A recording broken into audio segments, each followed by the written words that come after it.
Few names chill the blood quite like Jeffrey Dahmer. Known to the world as the Milwaukee Cannibal, between the years of 1978 and 1991, he claimed the lives of 17 young men and boys. Dahmer lured vulnerable men, often from local bars, malls, or bus stops, back to his apartment with the promise of money or drinks. Once the deadbolt clicked shut, the trap was sprung. He would drug his victims with sleeping pills crushed into their beverages. Once they were completely incapacitated, he strangled them. But for Dahmer, death was merely the beginning of the horror. He dismembered the bodies, preserving skulls as trophies and dissolving flesh in vats of industrial acid. In his most twisted, agonizing experiments, he drilled holes into the skulls of his living, drugged victims, injecting hydrochloric acid into their brains in a botched attempt to create submissive, living zombies. The nightmare finally fractured on the night of July 22, 1991. A man named Tracy Edwards managed to fight Dahmer off and flee the apartment,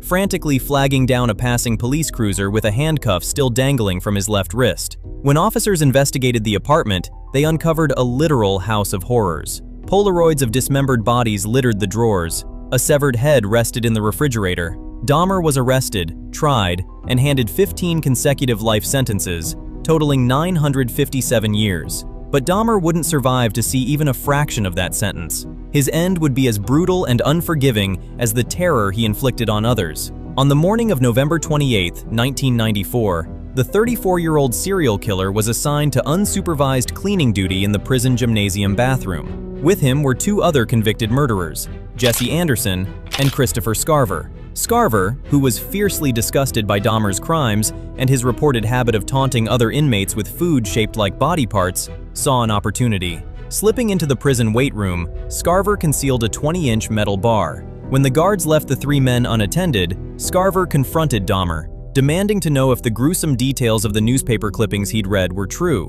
When Dahmer tried to escape toward the locker room, Scarver swung the metal bar with devastating force. The first blow struck Dahmer directly in the head, sending him crashing to the floor. Scarver mercilessly bludgeoned him, completely crushing his skull. Guards discovered Dahmer shortly after 8 a.m., lying in a massive pool of his own blood, barely breathing. He was rushed to the hospital but was pronounced dead an hour later. It was a chaotic, horrific death.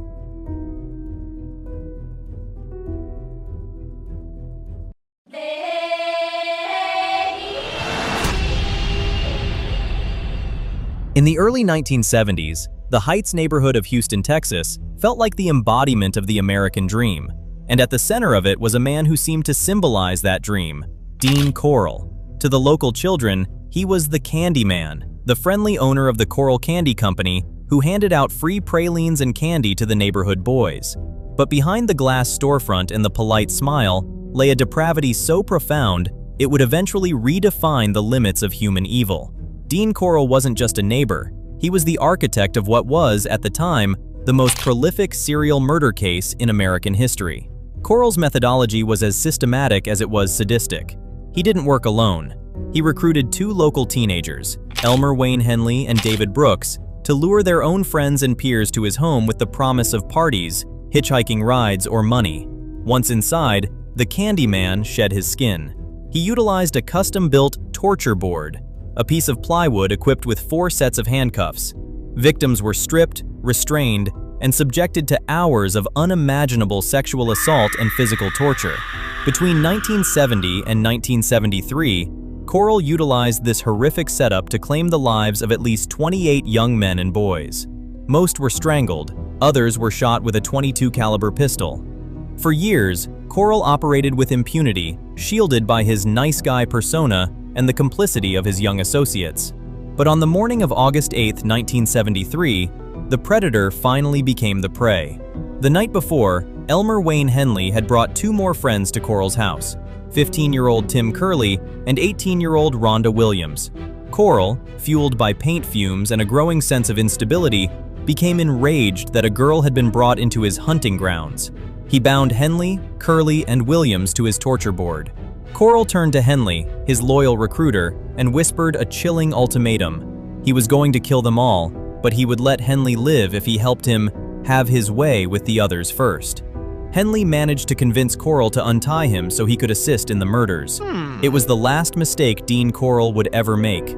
As soon as his hands were free, Henley grabbed Corll's own .22 caliber pistol. As Corll lunged at him, Henley fired. The first bullet struck Corll in the forehead. As the monster slumped, Henley didn't stop. He fired again into Corll's throat, and then 4 more times into his chest and back. Killed by the very boy he had trained to be a killer.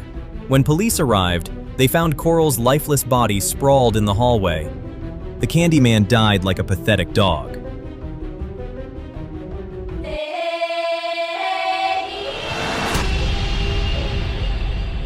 Between 1978 and 1983, Dennis Nilson murdered at least 15 young men and boys. Nilson preyed on the margins of society, runaways, the homeless, and young men looking for a fun time.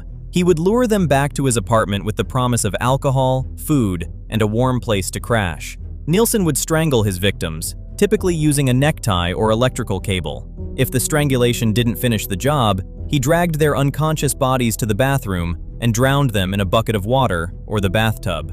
But death was only the beginning. Nilson would bathe the corpses, dress them, and keep them in his apartment, sometimes even sleeping next to them or talking to them as if they were still alive. He would dismember the bodies, boil heads on his stovetop to remove the flesh, burn their torsos in his garden, or even stuff them beneath the floorboards. When he moved to a top-floor flat at 23 Cranley Gardens, he no longer had a yard to burn the evidence. Desperate, he began flushing the chopped-up human remains down the toilet.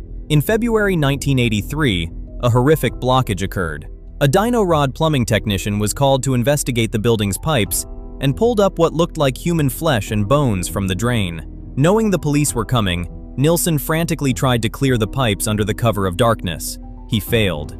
When detectives knocked on his door the next day, the overwhelming, putrid stench of rotting meat hit them like a physical wall. Defeated, Nilson calmly pointed to a closet containing 2 severed heads. Dennis Nilson was locked away for life. But it's his final hours that bring us to the horrific climax of his story. Fast forward 35 years to May 2018. Nilson is 72 years old, rotting away in the maximum security HMP Full Sutton. Nilson suffered an abdominal aortic aneurysm, a massive swelling of the main blood vessel that runs from the heart down through the stomach, and then it ruptured. Imagine the sensation of your own internal plumbing bursting. Nilson suffered a massive retroperitoneal hemorrhage. His abdominal cavity rapidly filled with his own blood. The medical reality of this is a sudden, excruciating, tearing pain in the abdomen and back that radiates through the entire body. It is a blinding, torturous pain. He was rushed to York Hospital for emergency surgery to repair the ruptured artery, but his body was too far gone. Complications set in. His asshole essentially exploded inside of his own stomach. A fitting death for such a depraved monster.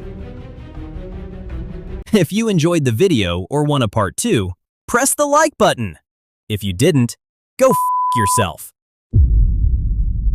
But what you should definitely do is watch this video over here and subscribe.